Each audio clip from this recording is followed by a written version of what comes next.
Hey y'all, it's Life Coach D. Thanks for taking out time to talk with me today. Make sure you subscribe to my channel, share, and like. So yes, I'm looking really relaxed today because I am relaxed today. I have on my McCafe shirt. I don't work at McDonald's, but my son loves McDonald's. If he could eat there every single day, he would. He loves their cheeseburger Happy Meals. But anyways, this is not what today's topic is about.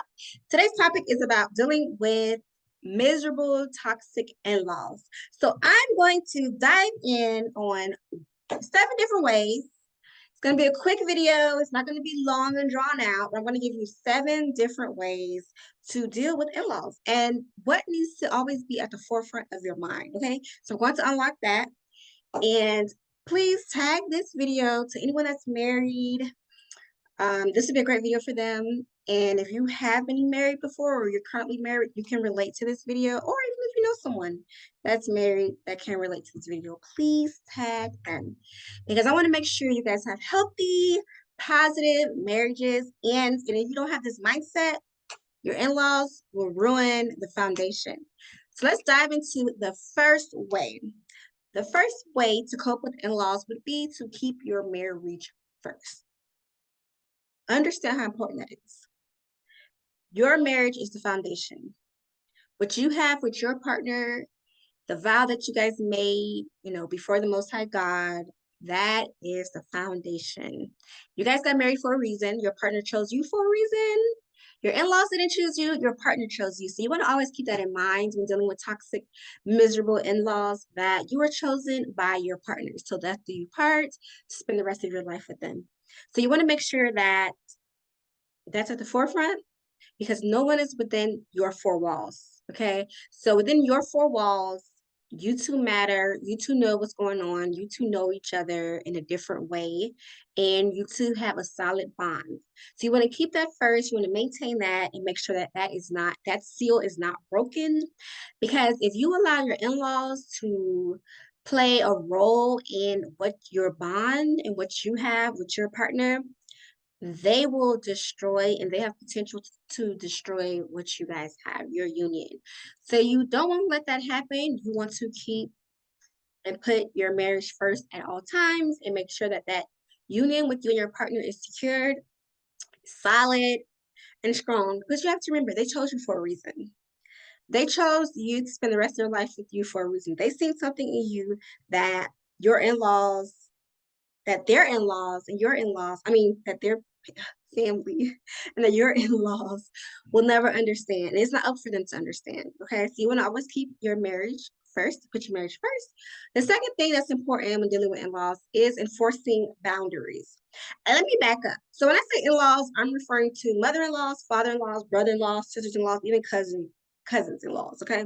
So you want to make sure you are enforcing boundaries and expectations. And the reason why I emphasize on that is because you don't want to be looked at as the weak person. They will walk all over you. Your partner's family will walk all over you. If they feel like you're weak, they can deal with you any kind of way and they can control your marriage. So you want to set those boundaries and you don't want to allow them to break those boundaries because they will respect you a whole lot more if they see that you are standing your ground on your expectations and your boundaries. Okay. If you don't want to be called after a certain time, don't answer your phone. Never answer your phone. Do not break those boundaries because as soon as you break those boundaries, the respect is lost, it's gone, and it's going to be very hard to maintain and gain that back. So that's the second way of dealing with in-laws. The third one is to accept them for who they are. Let's be real. If your in-laws did not like you before the I do,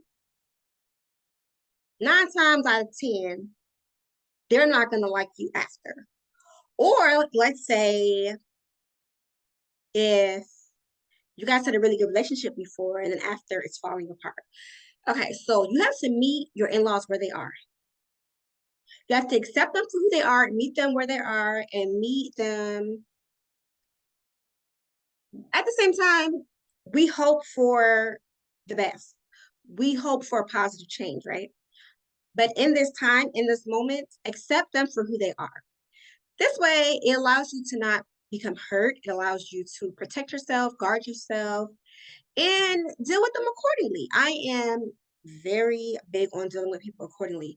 If you realize that someone is, every time you go around them, they're going to be mean towards you. Every time you go around them, they're going to have something negative to say. You know, they're going to just be prepared, deal with them accordingly.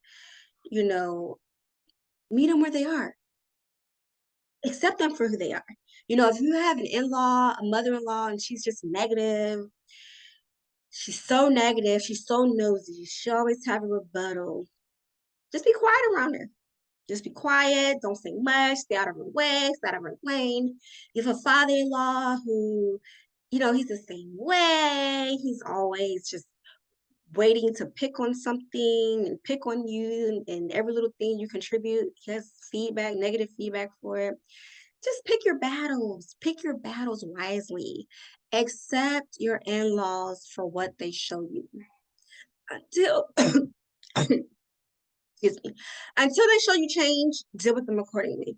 Once you see change and progress is being made, then I can say, hey, let your guard down just a little, not a lot, and work towards building that relationship. But actions are very important, and actions mean a lot. So they would have to really show you within their actions, that they've changed, not just by words, but for the meantime, in this current state, accept them for who they are, accept them for what they're showing you. And my advice is to deal with them accordingly to protect your feelings and to protect yourself from being hurt, embarrassed, put down, let down, because that does carries over within your marriage. And you may start to resent your partner in a way, like, hey, like, what's up with your family?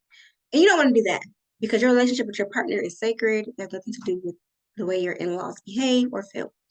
So which brings me to the next topic. Not the next topic, the next point, and that is to never confront your in-laws alone. If it gets to the point where you need to confront your in-laws, make sure your partner is there.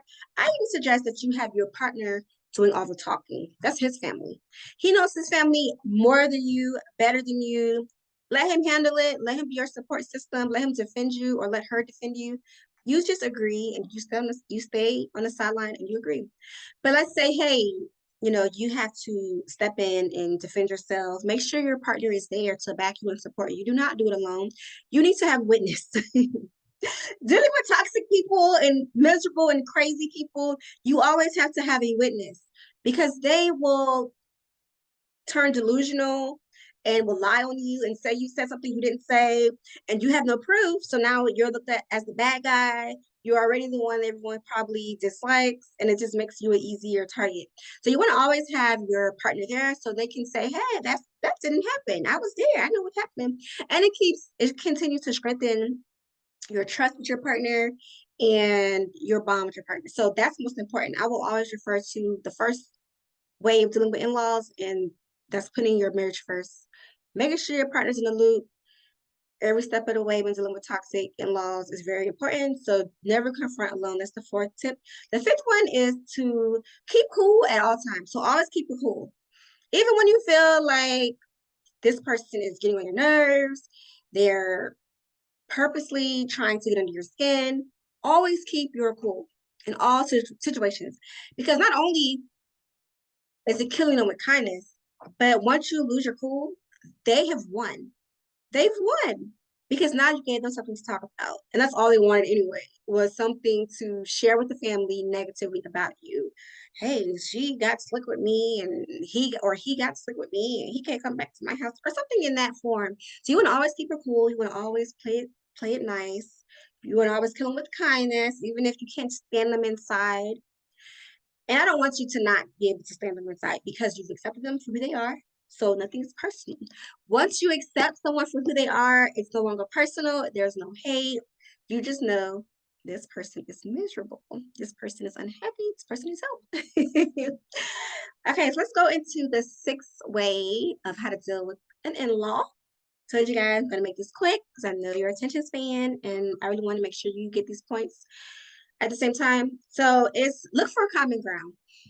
The sixth way is look for common ground. That's so important because your in-laws are your partner's loved ones, right? That's his family or her family. So they are going to, in some kind of way, be offended. Even if they don't share it, they love their family. Because if they didn't, you wouldn't even be around them. So if you're around certain family members and certain in-laws, that's because they want you to be around them because that person's important to them and your relationship with them means something. So always look for common ground because if they're in your partner's life, you're gonna have to eventually be around these people. So just look for the positive out of it. Hey, you're doing this for your partner. He loves his family. He want or she they want to be around their family. So let me find a common denominator. Let me find a common ground where I can enjoy this time. And that leads me to the seventh way of dealing with miserable, toxic in-laws. And that's just to keep sensitive topics off the table. Avoid sensitive topics that's going to trigger you for wanting to go off, curse out anybody, curse out your partner's in-laws, because you want to stay at a common ground. You want to enjoy the time. You want to seize the moments. You want to take advantage of not allowing them to take over your energy, to not allow anyone to have you in a mindset or a place to where you're just kicking the damn chair or you're just like ready to go off. You don't want anyone to have that kind of power over you. You want to always stay in control. You want to make sure your partner is happy, your spouse is happy. You want to make sure that you don't let the in-laws do what they want to do in reference to making your life hell because their life's already hell, right? So, that's pretty much my 7 ways of how to deal with in-laws. So let's do a real quick recap because you guys know your girl loves to do recaps because I want to make sure that this is embedded within your brain, your mental, and I want you to really consider these points whenever you feel like your in-law is getting on your damn nerves and it's unbearable. It is bearable, and you can do it. It's your partner, your spouse's family. They love them. They have some of their DNA, so they have some of their genes, and you can't escape. You can't escape. You never know. Your kids may start coming out acting like your father-in-law or your mother-in-law. So you have to embrace them and have some kind of love for them at a capacity, at a degree, because they do share some blood ties with your spouse. Anyways, okay, so let's get into it. The first thing is important when dealing with in-laws to put your marriage first, your partner first, your spouse first. Spouse, partner, same thing. Marriage is sacred. You made that vow. Number one, don't let anyone break that. Don't let no in-law, nobody, don't even let children. Okay, do not allow no one to break what you and your spouse have because it's sacred, it's honorable, and the Most High honors that. Okay, so that's first. Keep your marriage first. Second, enforce boundaries. Enforce boundaries. Expectations is very important. When you are serious and people know that you're serious, they're not going to try you. They're not going to come for you. They're going to respect you. That's where respect and loyalty lies, through boundaries, enforcing them, and keeping those expectations up. Number 3, accepting them for who they are. Most of the time, they're not going to change. Most people don't change, okay? Very small percentage of people change. It's possible, but it's a very small percentage. So accept them for who they are, meet them where they are, and deal with them accordingly. It's not hard, okay? It's all mental. It's all the way you see it. It's all how you internalize it. It's all on you, your attitude, okay? Deal with them accordingly. Accept them for who they are. Accept them for their actions, what they're showing you.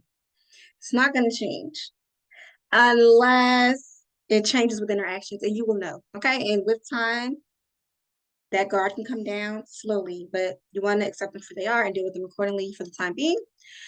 The 4th tip is to do not confront alone. Always have your partner with you, your spouse. I don't know why I keep saying partner.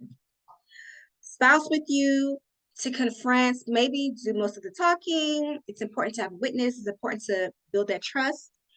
The 5th one is to keep your cool at all times. Always keep your cool. Don't never let anyone see you sweat. Kill them with kindness at all times. Even if you're boiling inside, kill them with kindness.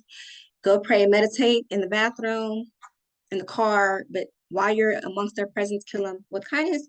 The sixth way is to look for common ground. It's important because you have to remember at the end of the day, your spouse loves these people and they're a part of him or her. So it's important that you always look for common ground because you want to make sure they're happy. You don't want them to feel like, geez, my spouse hates my family, so now I have to miss out on this event because I know my spouse is not going to want to go. Even if you don't want to go, still be supportive and just find that common ground, that common balance. And the last but not least, just avoid sensitivity, avoid sensitive topics, enjoy the time, enjoy the, sorry, time spent, seize the moments, and because it's about keeping that balance and as well keeping your spouse happy because that's your spouse's family. Listen, you can do it, okay? We've all dealt with, well, I'm talking to us married folks, or if you were married before, but there's gonna be somebody, in your spouse's family that you're not gonna get along with. It's gonna always be somebody, whether it's a sibling, a cousin, mother-in-law or father-in-law, well, you may have to go through a rough time with, but you will get past it. You have to just hold the line, stay positive while you're holding the line, killing with a lot of kindness, but most importantly, keeping your spouse happy first. Don't allow anyone. That is the message, the overall message. Do not allow anyone to come between you and your sacred bond with your spouse. All right, y'all, it's Life Coach D coming to you on a relaxed, rainy day. And I just wanted to share that with you. Please make sure you subscribe if you haven't already and share this video with someone that's married. Thanks.